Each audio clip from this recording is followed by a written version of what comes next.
தந்தை மகன் தூயாவின் பெயராலே ஆமேன். இயேசுக்கே புகழ், இயேசுக்கே நன்றி, மரியன்னையே வாழ்க. இன்னைக்கு நாம் பார்க்க போகிற வசனம் 1 கொரிந்தியர் 4ஆம் அதிகாரம் இறை திருவார்த்தை 4 மற்றும் 5. என்னிடத்தில் நான் யாதொரு குற்றத்தையும் அறியேன், ஆகிலும் அதனாலே நான் நீதிமானாகிறதில்லை. என்னை நியாயம் விசாரிக்கிறவர் கர்த்தரே. அதனால் கர்த்தர் வருமளவும் நீங்கள் காலத்துக்கு முன்னே யாதொன்றை குறித்தும் தீர்ப்பு சொல்லாதிருங்கள். இருளில் மறைந்திருக்கிறவைகளை அவர் வெளியரங்கமாக்கி இருதயங்களின் யோசனைகளையும் வெளிப்படுத்துவார். அப்பொழுது அவனவனுக்குரிய புகழ்ச்சி தேவனால் உண்டாகும். ஆமேன். பாருங்க, என்னிடத்தில் நான் யாதொரு குற்றத்தையும் அறியேன். பாருங்கள், இப்போ நம்மக்கிட்ட ஒரு குற்றத்தையும் இல்லைன்னு நம்ம சொல்லிக்கொள்ளலாம். ஆனால் மற்றவங்கள பார்த்தும் நம்ம உங்ககிட்ட ஒரு குற்றமும் இல்லை என்று நமக்குள்ளேயே சொல்லிக்கொள்ளலாம். ஆனால் ஒருவரும் அப்படி சொல்கிறதுனால நீதிமானாக போகிறது கிடையாது. ஒவ்வொருவரையும் நியாயம் விசாரிக்கிறவர் யார்? ஆண்டவர் இயேசு கிறிஸ்து ஒருவரே, கர்த்தரே. அதனால் 5ஆம் வசனம் என்ன சொல்லுது பாருங்க, கர்த்தர் வருமளவும் நீங்கள் காலத்துக்கு முன்னே, அவர் நேரம் வரத்துக்கு முன்னாடியே யாரை குறித்தும் தீர்ப்பு சொல்லக்கூடாது. ஏன்னா வார்த்தை அப்படி தான் சொல்லுது, தீர்ப்பு சொல்லாதிருங்கள். இருளில் மறைந்திருக்கவைகளை அவர் வெளியரங்கமாக்கி இருதயங்களின் யோசனைகளையும் வெளிப்படுத்துவார். நமக்குள்ளே இருக்கிற, அதாவது இருளுனாக்கா பாவம் எந்த இடத்துலலாம் இருக்குதோ அந்த இடம் இருளாக தான் இருக்கும். கடவுளுடைய வார்த்தை அவங்களுக்கு போகாமல் இருக்கும். ரெண்டாவது, அவங்க பைபிளில் படிக்காமல் இருப்பாங்க. அதனால் மட்டுமே அந்த வாழ்க்கை இருளடைந்த வாழ்க்கையாக இருக்கும்.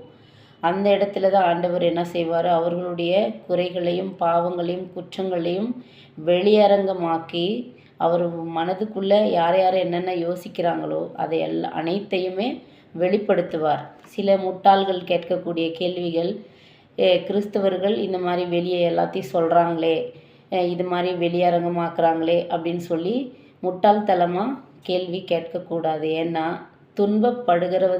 துன்பப்படுவதற்கு எதற்கு என்றால் திருத்தப்படுவதற்காகவே நீங்கள் துன்பப்படுகிறீர்கள். அதனால் அவர் நம்மளை அடிக்கிறார், அரவணைக்கிறார். அதே மாதிரியே நம்மளை அன்பான பாத முத்தம் கொடுத்து நம்மளை ஒவ்வொருவரையும் நம்ம பாவத்திலிருந்து நம்மளை குணப்படுத்தி அவருடைய சொந்த பிள்ளைகளாக்க வேண்டும் என்பதே அவருடைய திருவுள்ளம்.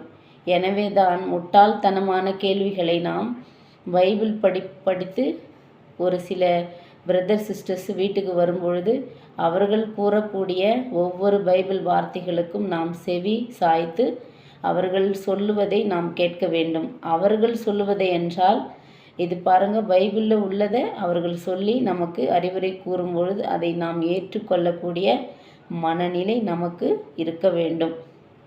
இல்லையெனில்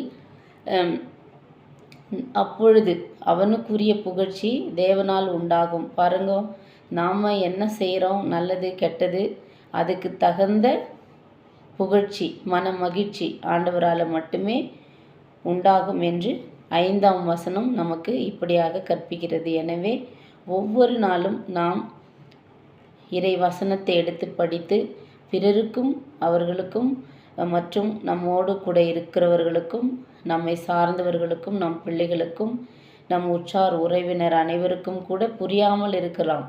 அதனால் ஒவ்வொருவருக்கும் ஒவ்வொரு டேலண்ட்டு ஆண்டவர் கொடுத்துருக்கிறாரு. அப்போது உங்களுக்கு இருக்கிற ஒரு திறமை எனக்கு இருக்காது, எனக்கு இருக்கிற திறமை உங்களுக்கு இருக்காது. அதனால் ஒவ்வொருவரும் மற்றவர்களுக்கு நாம் இதை படித்துவிட்டு படிக்க தெரிந்தவர்கள் படிக்க தெரியாதவர்களுக்கு அறிவுரை கூறி அவர்களை இறை பிள்ளைகளாக, அதாவது ஜெபிக்கக்கூடிய பிள்ளைகளாக மாற்றி அவர்களும் புனித வாழ்க்கை வாழ நாம் ஒவ்வொரு நாளும் ஜெபிக்க வேண்டும். பைபிள் வசனத்தை படிக்க வேண்டும். தூய ஆவியானவர் பிரகாரம் ஜெபிக்க வேண்டும். அவருக்கு ஏற்ற முறையில் நாம் ஜெபிக்க வேண்டும். பிள்ளைகளை நல்ல வழியிலே கொண்டு வர வேண்டும். நல்ல வழியிலே கொண்டு வர வேண்டும் என்றால் இறைவசனத்தை எடுத்து படித்து பிள்ளைகளுக்கு அதனுடைய கருத்துக்களை மீனிங்கு அதாவது அனைத்தையும் சொல்லி அந்த பிள்ளைகளுக்கு இறை பயிற்சியை கொடுக்கும் பொழுது மட்டுமே கடைசி நேரத்தில் அந்த பிள்ளைகள் நமக்கு கீழ்ப்படியக்கூடிய பிள்ளைகளாக இருப்பார்கள். இல்லையெனில் அவர்கள் சாத்தான் பக்கம் சென்றால் அவர்களுக்கு ஒரு மதிக்கும் தன்மை இருக்காது. பிறருக்கு எப்படி மதிப்பு கொடுக்க வேண்டும் என்று அவர்களுக்கு புரியாது. எனவே நம்முடைய பிள்ளைகளை ஜெபிக்கக்கூடிய பிள்ளைகளாக வீட்டிலே குடும்ப ஜெபமாலை செய்து இறைவார்த்தைகளை எடுத்து படிக்கக்கூடிய பிள்ளைகளாக வளர்ப்போம். நாமும் தூய ஆவியானவரின் துணையோடு வாழ முயலுவோம். ஒவ்வொரு நாளும் ஜெபிப்போம். ஆண்டவரின் துணையோடு இணைந்திருப்போம். ஆமேன். இயேசுவுக்கே புகழ், இயேசுவுக்கே நன்றி. மரி அன்னையே வாழ்க. தந்தை, மகன், தூய ஆவியின் பெயராலே ஆமேன்.